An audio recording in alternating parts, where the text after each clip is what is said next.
মাংসে কালার আসে তো স্বাদ হয় না, স্বাদ হয় তো কালার আসে না, মাংস সিদ্ধ হয় তো গ্রেভিটা ঘন হয় না। এরকম হাজারো প্রবলেম থাকে যখন আমরা মাংস রান্না করতে যাই।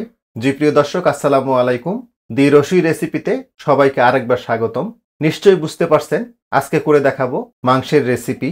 এই রেসিপিটা 3টা বিষয় মাথায় রেখে সাজিয়েছি, যেমন মাংসে কোন কোন ধরনের মশলা দেবেন এবং কি পরিমাণে দেবেন এবং কখন দেবেন।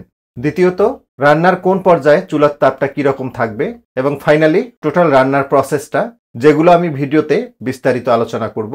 আশা করব এই রেসিপিটা আপনাদের অনেক ভালো লাগবে এবং অনেক উপকারে আসবে। শুরুতেই মাংসের মশলাটা আমরা রেডি করে নিব। আর এই মশলাটা 2 কেজি মাংসের জন্য যে পরিমাণ মশলাটা লাগবে সেটাই নিচ্ছি। একটা বাটিতে প্রথমে নিচ্ছি 2টো তেজপাতা, আমি একটু ছোট করে কেটে নিয়েছি। 4-5 টুকরো দারুচিনি, 8-10টা এলাচ, একটা কালো এলাচ বা বড় এলাচ। যদি কালো এলাচটা হাতের কাছে অ্যাভেলেবেল না থাকে সেই ক্ষেত্রে এটা স্কিপ করতে পারবেন। 7-8টা লবঙ্গ, একটা জয়ত্রীর 4 ভাগের 1 ভাগ এবং একটা জায়ফলের 4 ভাগের 1 ভাগ। জায়ফল মাংসটাকে খুব দ্রুত নরম করে দেয়। এবং 2 চা চামচ মতো কালো গোলমরিচ।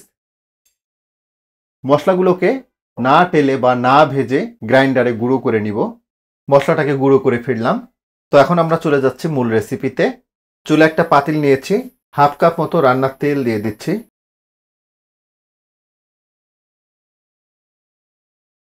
তেলটা গরম হয়ে গেছে, এখন দিচ্ছি পেঁয়াজ কুচানো। এখানে প্রায় 150 গ্রাম মতো পেঁয়াজ আছে, যেটা প্রতি কেজিতে নিয়ার অ্যাবাউট 70 থেকে 80 গ্রাম। মাংসে এই রেশিওতে যদি পেঁয়াজ দেওয়া হয় তাহলে মাংসের গ্রেভিটা অবশ্যই ঘন হবে। পেঁয়াজগুলো ততক্ষণ ভেজে নিতে হবে যতক্ষণে পেঁয়াজটার কালারটা পরিবর্তন হয়ে আসছে, পাশাপাশি পেঁয়াজটা অনেকটাই সফট হয়ে যাবে। মিডিয়াম হিটে পেঁয়াজগুলোকে প্রায় 5-6 মিনিট আমি ভেজে নিলাম। দেখুন এটা কতটা সফট হয়ে আসছে, পাশাপাশি কালারটাও পরিবর্তন হয়ে গেছে। এখন দিচ্ছি আদা বাটা,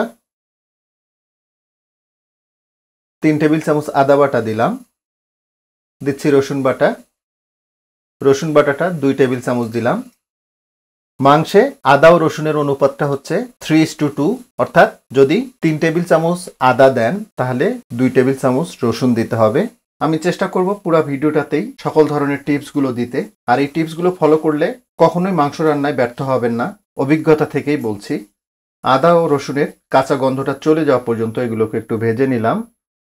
দিচ্ছি হলুদের গুঁড়া 1 টেবিল চামচ দিচ্ছি, পার কেজির জন্য 1/2 টেবিল চামচ করে দিচ্ছি। শুকনা মরিচের গুঁড়া 2 টেবিল চামচ দিলাম, পার কেজিতে 1 টেবিল চামচ করে। তারপরেও ঝালটা আপনাদের রুচি মতো কমিয়ে বাড়িয়ে নিতে পারবেন। দিচ্ছি জিরার গুঁড়া 1 টেবিল চামচ দিলাম, পার কেজির জন্য 1/2 টেবিল চামচ করে। ধনিয়া গুঁড়াটা 1 টেবিল চামচ মতোই দিলাম। শুরুতেই যে গরম মশলাটা গুঁড়ো করে নিলাম সেটা দিব, তবে পুরোটা দিব না, কিছু অংশ রেখে দিব। 2/3 দিয়ে দিলাম, 1/3 মতো রেখে দিলাম, এটা পরে ব্যবহার করব। শুকনো গুঁড়ো মশলাগুলো যাতে পুড়ে না যায় সামান্য একটু পানি দিয়ে দিব,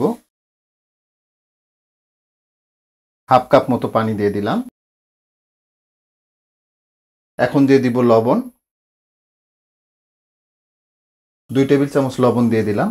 লবণের স্ট্যান্ডার্ড মাপটা হচ্ছে পার কেজির জন্য 1 টেবিল চামচ করে। তারপরেও অনেকেই লবণটা কম খায়, অনেকে বেশি খায়, এজন্য নিজেদের রুচি মতো এটা কমিয়ে বাড়িয়ে নিতে পারবেন। আচ্ছা, এইবার একটু বলি, এই যে মশলাগুলো, এই মশলাগুলোকে এমনভাবে কষিয়ে নিতে হবে যেন মশলাটা থেকে তেলগুলো ভালোভাবে সেপারেট হয়ে যায়। খেয়াল রাখবেন, মশলাটা যত সুন্দরভাবে কষাবেন আপনার মাংসের স্বাদটা কিন্তু ততটাই বাড়বে। ঢাকনাটা লাগিয়ে দিচ্ছি, চুলার জালটাকে মিডিয়ামেই রাখবো। মিডিয়াম হিটে মশলাগুলোকে প্রায় 5-7 মিনিট মতো আমি কষিয়ে নিলাম। দেখুন চমৎকারভাবে তেলটা ছেড়ে দিয়েছে। যখন মশলাটা থেকে এভাবে তেলটা ছেড়ে দেবে তখন বুঝবেন মশলাটা একদম পারফেক্টভাবে কষানো হয়ে গেছে। আর ঠিক এই পর্যায়ে মাংসটা দিয়ে দিতে হবে। দেখুন আমি এখানে 2 কেজি গরুর মাংস নিয়েছি, তবে এই নিয়ম ফলো করে আপনারা খাসির মাংস রান্না করতে পারবেন। আচ্ছা, রান্নার শুরুতে যেমনটা বলতেছিলাম আপনাদের, যে মাংস রান্নায় চুলার তাপমাত্রাটা অনেক বড় ফ্যাক্টর। যেমন এই পর্যায়ে চুলার জালটাকে হাই রাখতে হবে, হাই হিটে অলমোস্ট 10 মিনিট মতো রান্না করে নিতে হবে। তবে এই জায়গাটাতে একটু বলে রাখি, যেহেতু মাংসটা ড্রাই, পানিটা যেহেতু আমরা ঝরিয়ে নিয়েছি এবং এক্সট্রা কোনো পানি নেই, মাংসটা পানি ছাড়ার আগেই কিন্তু তলায় লেগে যায়, এজন্য খেয়াল রাখবেন মাঝে মধ্যেই ঢাকনা উঁচু করে নেড়ে দিতে হবে, আদারওয়াইজ মাংসটা কিন্তু তলায় লেগে যাবে। ঢাকনাটা লাগিয়ে দিচ্ছি। প্রথম 10 মিনিট মাংসটাকে হাই হিটে আমরা রান্না করে নিব। হাই হিটে মাংসটাকে 10 মিনিট আমি রান্না করে নিলাম। দেখুন মাংসটাতে কিন্তু আমরা কোনো পানি দেইনি, বাট অনেকগুলো পানি ছেড়েছে। এই পানিতেই মাংসটা অনেকটাই সিদ্ধ হয়ে যাবে। এই পর্যায়ে চুলার জালটাকে মিডিয়াম লোতে নিয়ে আসবো, আর মিডিয়াম লো হিটে মাংসটাকে ততক্ষণ রান্না করে নিতে হবে যতক্ষণ না মাংসটা থেকে উপরে তেল না ছেড়ে দিচ্ছে। দেখাবো আপনাদের। মিডিয়াম লো হিটে মাংসটাকে প্রায় 25 মিনিট মতো আমি রান্না করে নিলাম। দেখুন সুন্দরভাবে তেলটা ছেড়ে দিয়েছে, মাংসগুলো কিন্তু অনেকটাই সিদ্ধ হয়ে আসছে। আর একটা বিষয় বলে রাখি, মাংসের পরিমাণ যত বেশি হবে সেই ক্ষেত্রে মাংস সিদ্ধ করার জন্য অতিরিক্ত পানির দরকারই হবে না। মাংস থেকে যে পানিটা বের হবে সেটাতেই মাংসটা খুব ভালোভাবে সিদ্ধ হয়ে যাবে। দেখুন আমি কিন্তু এক ফোঁটা পানিও ব্যবহার করিনি, এরপরেও যে পরিমাণ গ্রেভি আছে এতেই মাংসটা ভালোভাবে সিদ্ধ হয়ে যাওয়ার কথা। তারপরেও রিস্ক নিব না, সিদ্ধ করার জন্য একটু পানি দিয়ে দিব।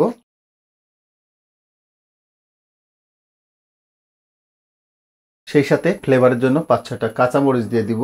আমি কিন্তু পানি বেশি দেইনি, হাফ লিটার মতো পানি দিলাম। মাংস সিদ্ধ করে নেওয়ার জন্য কোনো অবস্থাতেই ঠান্ডা পানি ব্যবহার করবেন না। ঠান্ডা পানি দিলে হঠাৎ করেই মাংসটা যখন গরম অবস্থা থেকে ঠান্ডা অবস্থায় চলে আসে তখন মাংসের টেন্ডারনেসটা নষ্ট হয়ে যায়। এজন্য মাংসটা সিদ্ধ হতে অনেকটা সময় বেশি নেয়, আর এজন্য মাংসের স্বাদটাও কমে যায়। ঢাকনাটা লাগিয়ে দিব আর চুলার জালটাকে মিডিয়ামে নিয়ে আসবো। মিডিয়াম হিটে মাংসটাকে আরও 20 মিনিট রান্না করে নিলাম। দেখুন কত চমৎকার কালার চলে আসছে।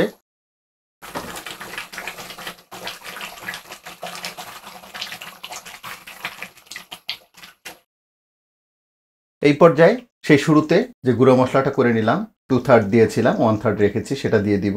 বলতে পারেন যে মশলাটা শেষে কেন দিলাম। মাংস রান্নার শেষের দিকে এরকম গরম মশলার গুঁড়োটা দেবেন, এতে চমৎকার একটা ফ্লেভার আসবে, পাশাপাশি মাংসের কালারটাও খুব সুন্দর হবে। আচ্ছা, আর একটা বিষয় বলি যে আপনারা নিশ্চয়ই খেয়াল করেছেন যে আমরা রান্নার বিভিন্ন সময় বিভিন্ন রকম চুলার তাপটা রেখেছিলাম।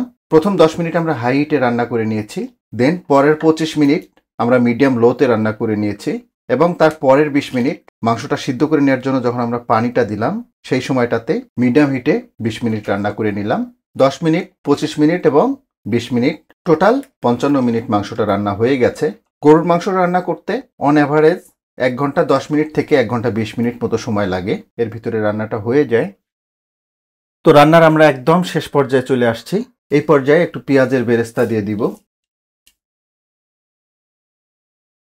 হাফ কাপ পেঁয়াজের বেরেস্তা দিয়ে দিলাম।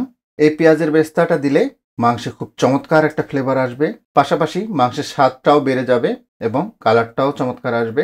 এখন মাংসটা একটু দমে রাখার পালা। তো ঢাকনাটা লাগিয়ে দিব, আর ফাইনাল পর্যায়ে চুলার তাপটাকে একদম লো করে দিতে হবে, আর একদম লো হিটে মাংসটাকে 15 মিনিট আমরা দমে রাখবো। একদম লো হিটে মাংসটাকে 15 মিনিট দমে রেখেছিলাম। দেখুন এইবার কালারটা, এর কালারটা দেখেই বুঝতেছেন এই মাংস রান্নাটা কতটা স্বাদের হয়েছে। আমি চেষ্টা করেছি মশলার সিলেকশন থেকে শুরু করে রান্নার প্রসেস এবং চুলার তাপটা কোন সময় কতটুকু রাখতে হবে সবগুলো দেখিয়েছি। এভাবে যদি মাংস রান্না করেন কখনোই নিরাশ হবেন না। তো যাই হোক, আশা করব মাংস রান্নার এই রেসিপিটা আপনাদের অনেক ভালো লাগবে এবং অনেক উপকারে আসবে। তো আজকে এ পর্যন্তই।